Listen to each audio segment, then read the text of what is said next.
राहुल गांधी जो अपनी पॉलिटिक्स के लिए कम और कॉमेडी के लिए बहुत ज्यादा फेमस हैं, या कहो कॉमेडी के लिए ही फेमस है। देखो, राहुल गांधी अनसक्सेसफुल नहीं है, बस राहुल गांधी रॉन्ग प्रोफेशन में है। अगर राहुल गांधी कॉमेडी में होते तो कपिल होता कि नहीं होता, पर राहुल तो होते। मजा आया। अभी अभी राहुल गांधी ने एक बैंगर ड्रॉप किया है, जहां राहुल गांधी ये बता रहे हैं कि मोदी के हिसाब से फॉरेन पॉलिसी बस गले मिलना है। इनके माइंड में घुस गया कि फॉरेन पॉलिसी इज दिस।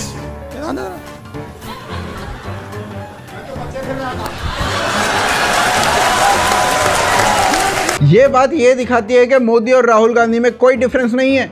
ये दोनों ही आपको मजबूर कर देते हैं बीजेपी को वोट करने के लिए। तो चलो पहले कांग्रेस की फॉरेन पॉलिसीज देखते हैं। राहुल गांधी की दादी से शुरू करते हैं और आगे चलते हैं।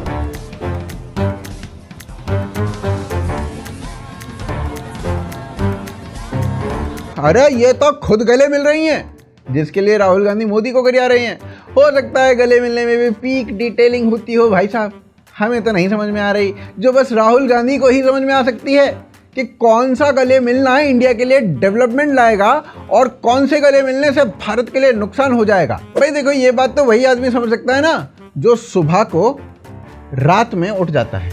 This morning I got up at night. एक ही साथ राहुल गांधी दो टाइमलाइंस में एग्जिस्ट कर सकते हैं, दिन में भी रात में भी। क्रिस्टोफर नोलान को इंटरस्टेलर बनाने का आइडिया राहुल गांधी की यही स्पीच सुन के तो आया था। नोलान एक्चुअली समझ नहीं पाया था कि टाइम किस रेशो, किस प्रोपोर्शन में गुजर रहा है। एक ही समय में मॉर्निंग और इवनिंग और नाइट और दोपहर सब कुछ कैसे हो रहा है। फिर भी इंटरस्टेलर में राहुल गांधी को क्रेडिट नहीं दिया गया। और जब हमारे गुमनाम रिपोर्टर ने इसका कारण राहुल गांधी से पूछा तो राहुल का ये जवाब था, का कारण नरेंद्र मोदी है।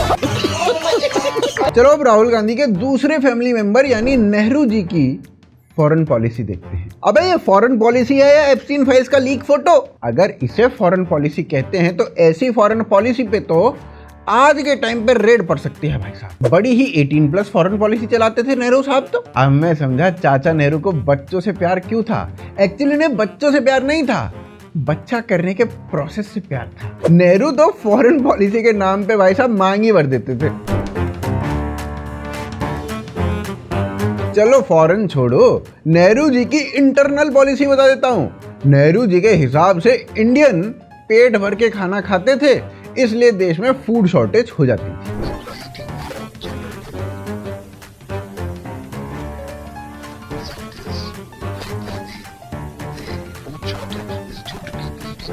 और इसी शॉर्टेज को पूरा करने के लिए नेहरू जी को फॉरेन जा जाके गले लगना पड़ता था। एक एडवीना नाम की फॉरेन पॉलिसी में तो नेहरू जी ऐसा डूब गए थे कि उसी का रिजल्ट है जो आज तक कश्मीर में प्रॉब्लम चल रही है। The relationship that you refer to in your book, you say that the Edwina-Nehru relationship was also of use to your father as viceroy, that he often appealed to Panditji through the influence your mother had, and that this was particularly useful handling tricky situations like Kashmir.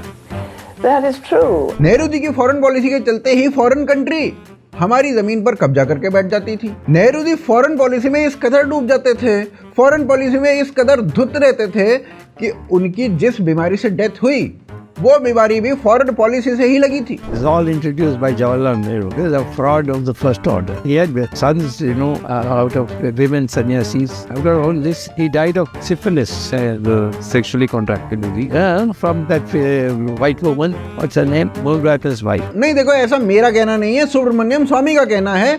Documents में heart attack लिखा है, मैं बस आपको सुब्रमण्यम स्वामी की बात बता रहा हूँ बस। और हाँ, कई सारे क्लेम्स ऐसे हैं जिसमें सुब्रमण्यम स्वामी की बात को रॉन्ग, फॉल्स क्लेम किया गया है। अब जिसे जो मानना है वो मानता रहे, हमने आपको पूरी बात बता दी है। पर चचा जान की इंटरनल पॉलिसी भी देखो, फॉरेन पॉलिसी तो छोड़ ही दो। Nehru ji foreign policy expert थे, वो डाउन टू अर्थ पॉलिसीज के लिए भी जाने जाते थे। ऐसी फॉरेन पॉलिसी चलाने के लिए तो फॉरेन मिनिस्टर की कम शिलाजीत की ज्यादा जरूरत पड़ती होगी भाई साहब। चलो अब गांधी फैमिली के दूसरे मेंबर की फॉरेन पॉलिसीज देखते हैं, यानी राहुल गांधी के पिताजी की। ये वाली फॉरेन पॉलिसी तो इंडिया के पीछे आज तक पड़ी है भाई साहब, और इसी फॉरेन पॉलिसी की इंटरनल पॉलिसी राहुल गांधी है।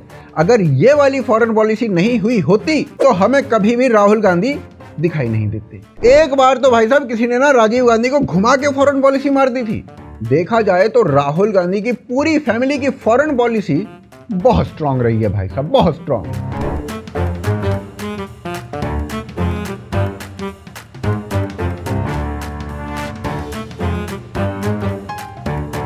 अब जरा मनमोहन साहब की भी फॉरेन पॉलिसी देख लेते हैं। इस पिक में जिसके साथ फॉरेन पॉलिसी हो रही है वो एक आतंकवादी है भाई साहब, जो 3 इंडियन एयरफोर्स के ऑफिसर्स को मार चुका था।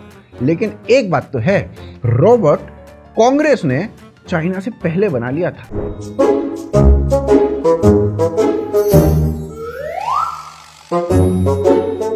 लोग गलगोटिया यूनिवर्सिटी के रॉबर्ट के बारे में चर्चा करते हैं।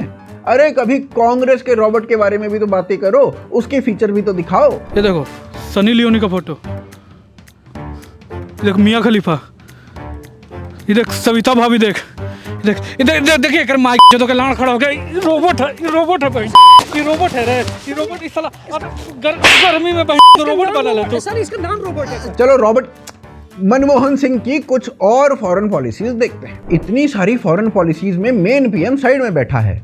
यह पीएम ही था या साइड कैरेक्टर था? कांग्रेस को बस मोदी का नाम लेके हवा बनाना होता है। अगर मोदी गले मिले तो फॉरेन पॉलिसी कमजोर है। अब यही मोदी अगर गले ना मिले तो कांग्रेस कहेगी मोदी डिस्क्रिमिनेशन करता है, बाकी लीडर्स को लोअर क्लास का समझता है, इसीलिए गले नहीं मिल रहा है। और ये वाली फॉरेन पॉलिसी राहुल गांधी ने ही तो सिखाई है भाई साहब। No, this is not necessary. No. Nirmala ji. अब जरा ये वाली फॉरेन पॉलिसी देखो, जहां राहुल गांधी देश के विकास की बात करने के लिए ना बाबर की कब्र पे चले गए। बाबर से मैटर के बारे में ढंग से बात की होगी इन्होंने, और फिर उसके बाद भारत को स्ट्रॉन्ग, भारत को विश्व गुरु बनाने की पूरी तैयारी करके आए थे वहां से। और देखो भाई साहब, एकमात्र बाबर ही तो था जिसके साथ पूरे कांग्रेस की पॉलिसी अलाइंड रही है, क्योंकि नेहरू से लेके इंदिरा गांधी तक, रॉबर्ट से लेके राहुल गांधी तक सारे ही बाबर की कब्र पे अटेंडेंस लगा चुके हैं। देखो राहुल गांधी के चिढ़ने का एक बड़ा रीजन ये भी है कि जहां राहुल को अभी तक एक भी फॉरेन पॉलिसी नहीं मिली है, वहीं मोदी जी अपनी फॉरेन पॉलिसी मैच्योर करने जा रहे हैं। और राहुल गांधी, उनको लग रहा है कि भाई मोदी जी राहुल के अब्बू की नकल कर रहे हैं इटालियन पॉलिसी लाके।